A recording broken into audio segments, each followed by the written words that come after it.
If he'd have just said, called me over to the side, said, Ash, man, come on, get these plates out, that's what you need to do now, it'd all been alright, but he's just got shirty for no reason, so I didn't really want it. I don't want it today. It's hard, it's definitely hard work, waiting, whatever. It's a lot harder work than what people think, I really think. It's all got too much.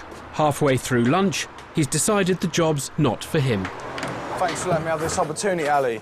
Good man, you're a good man. At least you have learned something today. Yeah, I've learned like different cultures and that, like how you guys work and that. It's different to how I work and that, but it's good. I've really enjoyed it, man. I'm glad you allowed me to do it, really. Before you go, would you like to eat something? I'd love to, Ali. Good. Do you want me to recommend something? Having come to run the show, he assumes the traditional place of a Brit in an Indian restaurant. I don't want something too hot, but I want it a bit spicy. Chicken tikka masala. Yeah, that sounds spot on, mate. Cheers, Ali. I suspected Ali to say, oh, see you later and that, but he's like, he's real decent, man. I didn't expect it one bit. So, should the UK get tough on immigration if it affects the likes of Ali? And when you come to an Indian restaurant, you come because you want an Indian experience as well as an Indian meal. They understand the background, don't they? They understand the background of the dishes and, you know, and the country. I do think that makes an important part of coming into an Indian restaurant. It would be a shame if they were excluded from working or from coming and working in this country. Nice to meet you. Cheers, mate. I'm not totally disappointed. At least one of our staff did turn up on time. He worked very hard. At least he has tried. But I do not think an Englishman can do the job as good as an Indian can. This is my conclusion. After 2 days on the farm, the Brits' work there is over. Victor's come to pass judgment on British productivity versus Eastern European. Phil, hello, Phil. I'm Victor. Good. Tanya. Hello. Nice to meet you. Sam. Hello. Day one was a short 6-hour day. The pickers are paid per kilo, and on average the migrants each picked 120 kilograms. The average for everyone working in the field yesterday, the average pay was £44.74. 44.74. Have the Brits earned as much? Tanya, you earned yourself £24.32. Oh, yeah, I thought it'd be about that. Phil, you cut 55 kilograms and earned yourself £20.90. And Sam, you cut 33 kilograms of asparagus and earned yourself £12.54. On average, they've only picked enough to earn £3.20 an hour, well under half the migrants. Victor must now top up their pay to minimum wage, an extra cost of nearly £50. I'm not in the business of subsidising everyone who comes on the farm. So foreign workers are better than English workers, would you say? I have to look at the figures. Actually, I know you're here for business and you've got to make money yourself. We have only a 6-week season. I've got to have someone who comes here and is immediately, within a day, earning their money. And I deal with Mr. Supermarket, and Mr. Supermarket doesn't say, well, as you're training people, we're going to give you an extra money for your product. The team's results for day two were slightly better, but not good enough for Victor to hire them. If I had to recruit from unemployed in the local area, I would not be in business.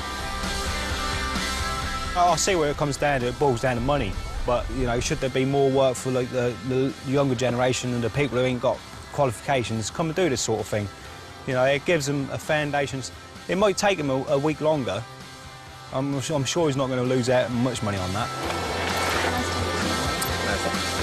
And cheers for letting us work here anyway. Yeah. It was good.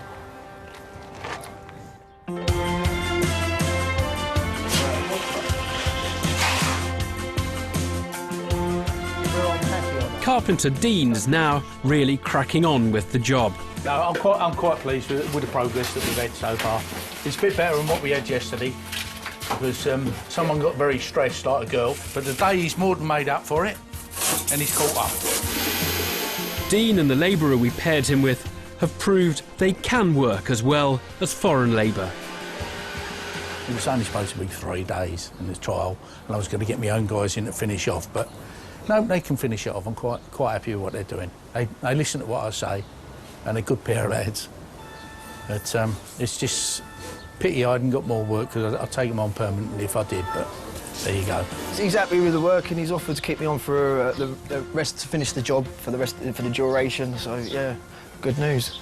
It's better than being sit at home doing nothing, you know. I want to be out and I want to be earning money, so yeah, it's good to be here and working. Lovely. Yeah, that'll be fine, cool. Yeah. Dean was kept on for 2 weeks to finish the job. He's since moved away from the area.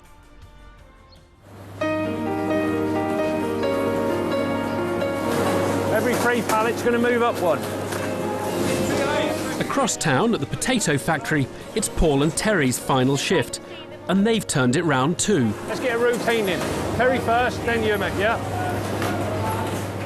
We've really thrown you in the deep end. I'm really pleased myself watching you today, interacting with some of the workers. They go out the way to help you, you know what I mean? They go out there, they see you struggling, they'll come over, give you a hand. Yeah. And brilliant, really. You know, we've interacted with them all, really. We've tried ours, and they have with us, you know. You can really see that you've picked up an awful lot, and if you did want to apply for jobs, then we'd like definitely to, consider you. It's been nice to see you, and you've been a pleasure. Yeah, you've been a pleasure to work with. Oh, thank you very much. You're a diamond, you are. You've looked after us. We'll see you soon, hopefully. Yeah, okay. Thanks a lot. Good working with you. It's been nice. It's been nice working with them, and you know, to come away from there feeling like that, you think, you know, you've made a good impression. They're happy with you.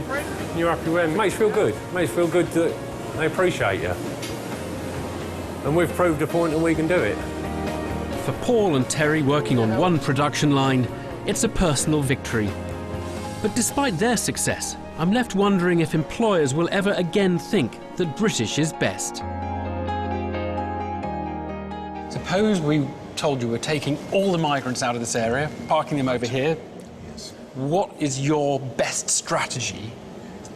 Do you close the factory down? Do you pay more? What do you do? Well, the wages would increase. We'd have to attract people to work here. But if you're increasing your wages, obviously it'd make paybacks on innovative, automotive machinery become more fruitful. And so it wouldn't mean more jobs necessarily, it would mean more robots rather than more people employed here if we took the immigrants away. Yes. Paul and Terry applied for jobs at the factory. To date, there haven't been any suitable vacancies. I've come to rather like the town of Wisbech, a microcosm of the issues being debated around the country.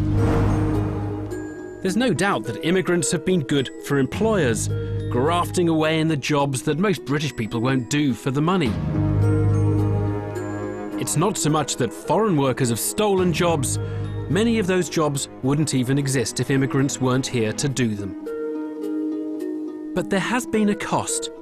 While the economy and the labour market benefited, we've overlooked the needs of the unskilled and unemployed, the need to get them better trained and off benefits. Who knows how many more immigrants will come to this country?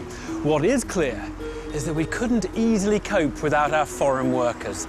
The most important thing, though, is that we should never let the new arrivals tempt us into writing off the people we've got.